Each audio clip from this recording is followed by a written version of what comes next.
court has relied on Section 24 and 25 of the Hindu Marriage Act to state that they confer a right on the needy spouse to claim interim maintenance or permanent alimony. Now, there's a distinction here. There are two kinds, like I said, two sections. One is for during the pendency of the appeal, where the applicant is entitled to get maintenance during the period where the appeal is being heard.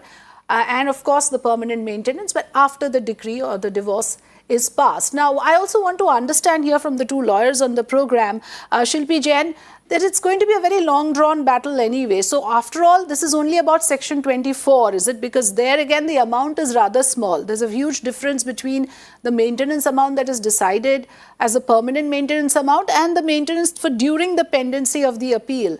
So in your experience, what happens in most cases? Do people really end up getting what, or are there further appeals and it just goes on long enough that it never comes to fruition, finally, the amount of maintenance that the court has ordered in the first instance?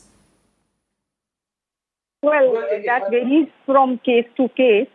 Usually, it will depend on whether either spouse, whoever has been directed to pay maintenance, is willing to pay it. If not, they obviously will contest it till the last court. Now, one of the panelists was saying that it's progressive judgment. Yes, it is progressive, but in the context of our country, do we have level playing field for the women? Really, we don't. The fact is, let's look at it right in the face. Women have to work twice as hard to prove themselves, even the few who are working. I'm a woman who's a professional, and I know how I had to struggle against all odds in the beginning. Of course, once you prove yourself, but it takes much more effort and time for a woman to prove herself in comparison to the men. We have a very small section in the society working.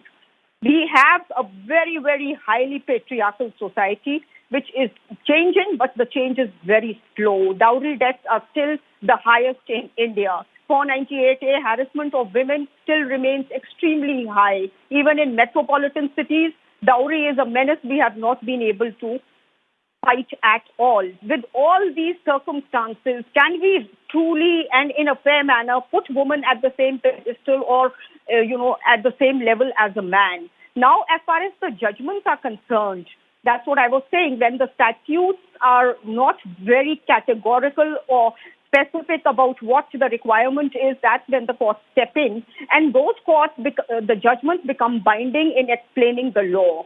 Whether it's a woman or a man, but more so a man, because in our society we have, a society which is patriarchal. Men are the bread earners.